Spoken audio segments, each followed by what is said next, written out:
Angela Buckner here, the voice behind the mic.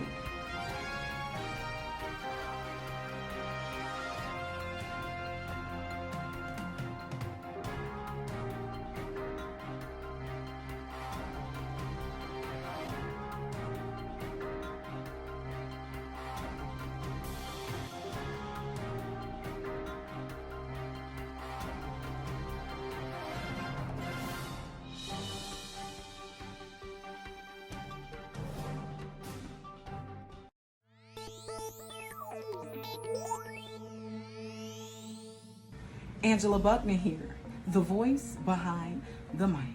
Welcome. Today we will talk about Congressman Benny Thompson, who has made a stop through the Mississippi Delta to talk about education, PPP loans, and allowing a second chance for those who have served time in the penitentiary. Congressman Thompson pays a visit to Indianola. With stimulus money rolling out, employers are still looking for people to work for them. Close to 200 people were in attendance to hear what the congressman had to say about potential employees. Says if you have served your time, you should not lose your right to vote. Right. If you serve your time, it should not stop you from being employed. You know, that same church I go to, whenever I do wrong, I run to the preacher on Sunday and ask for forgiveness. And I get forgiven, and I go back, hopefully doing a little better on Monday. That same application ought to be for those individuals who've had some hiccups, but they got themselves together. One employer has already paved the way for many who need a second chance. I've actually had 3 working at one time that have all been to prison. And they are 2 of them that are still with me, and they 2 of the best workers I got. One of them is the highest paid employee I got. Well, being a part of the body of Christ, you know we believe in the God of another chance. It means however many chances you need, right? And so when we talk about a second chance, if a person goes into a correctional facility, the idea is rehabilitation.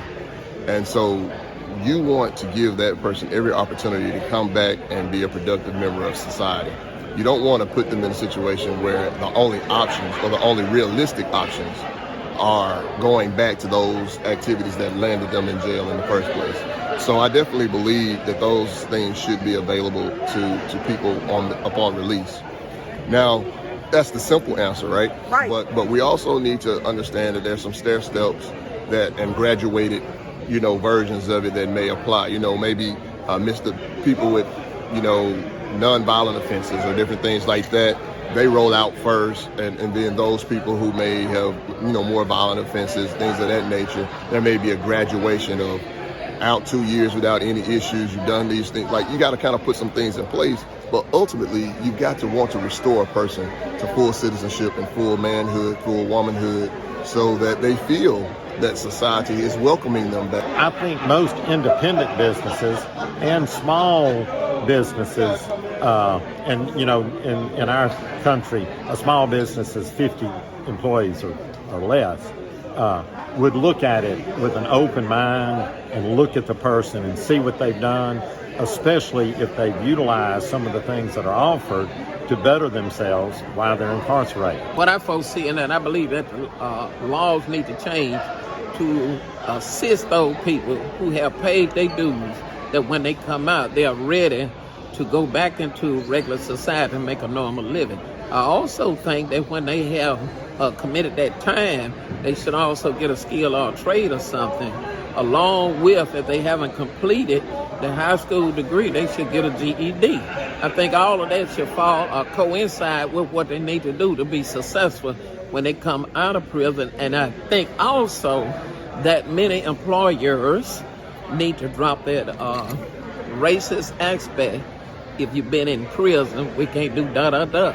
Because sometimes good people go to prison, and they come out good people or even better people. So I think they ought to be given a second chance. The question is, on employment applications, is it still a good idea to have that person to either check that box or not check that box? it's a difficult situation. I agree, and I think it's a consensus that when people have served their time, their debt to society, they should have an opportunity to work themselves back into society. There are certain disenfranchising offenses that disqualify you from voting. Representative Thompson made a great point of saying that there are people who are still willing to hire hard-working people who have been reformed, people who have gone through the correctional process, the penal system, and want to get back to work. He mentioned a couple of entities over on the river, the barge companies that are employing these people. It's hard work. Kind of work that not everybody wants to do. But if you get somebody who wants to have a second chance in life, that comes out of parchment, that wants to say, if you're the only person that will give me that opportunity to prove myself, to restore my dignity, to restore my pride as being a man, then we'll take it. I think I commend that company over in Greenville on the river for doing that. There should be more of them just like them. Congressman Thompson also spoke of funding. Secondary education. The only thing they require is to be a member of the NAACP and at least have a 3-point grade average, 3.0 grade point average. And you can be a part of this $800,000 scholarship fund. Coach Frank Brown expresses how he feels the money will benefit the Indianola Sunflower County community. The impact that it will bring about a very strong transformation. Things would change. Instead of letting things change, you do things to bring about a change. As you can see, none of the citizens we spoke with were opposed to allowing a second chance for those who have paid their debt to society. Stay tuned, and when we come back, you will hear about a local church in the Mississippi Delta that was transformed into a crisis center. Are you suffering from neck pain, lower back pain, frequent nighttime urination, headaches, and sinus problems? Try chiropractic care. What do you have to lose? Call Dr. Felicia King at Highway to Health, 662-836-8893. That's 662-836-8893. We've got your back.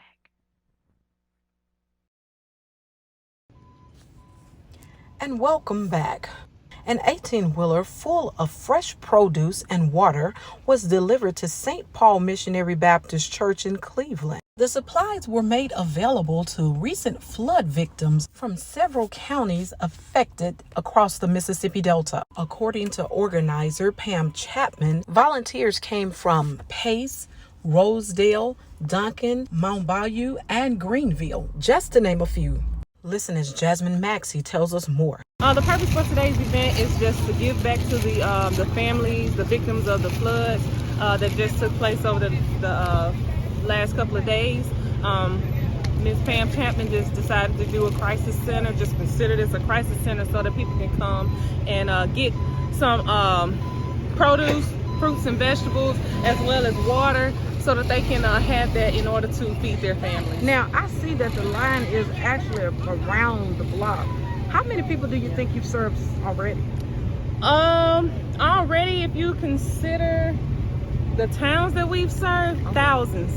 But as far as the line is concerned, I think maybe 200 cars we probably already come through here. Our prayers are with the flood victims. We'll be right back. It's your boy, Big Pokey Bear. And when I'm in Mississippi, you know what I'm saying, I'm always trying to be down with Mike Magazine, you heard me? If you want any information, if you need anything in your life to know about, you get in touch with Mike Magazine. Big Pokey Bear, baby. What's up, everybody? It's your boy Melvin Riley from Ready for the World. And when I'm in Mississippi, I hang out with Mike Magazine, and you know what's up, it's your boy Genuine. When I'm in Mississippi, I hang with Mike Magazine. This your boy Genuine. Keep it locked, 22 years in business. Hopefully I get 22 more years with y'all support. I love it. Big Pokey Bear. Wow. Did you really leave home to be with a side piece? Everybody want to know if that is true.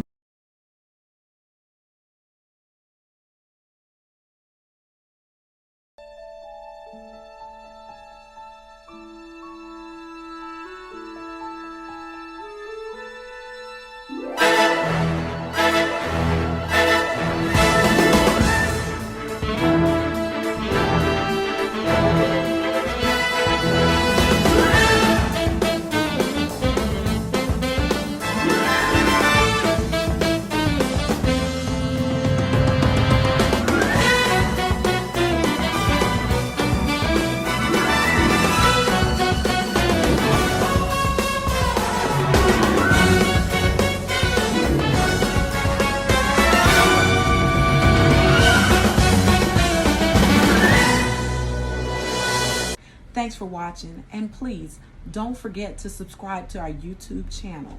We are new with our channel, so please pass the word so everyone will know that Mike TV will be in a city near you.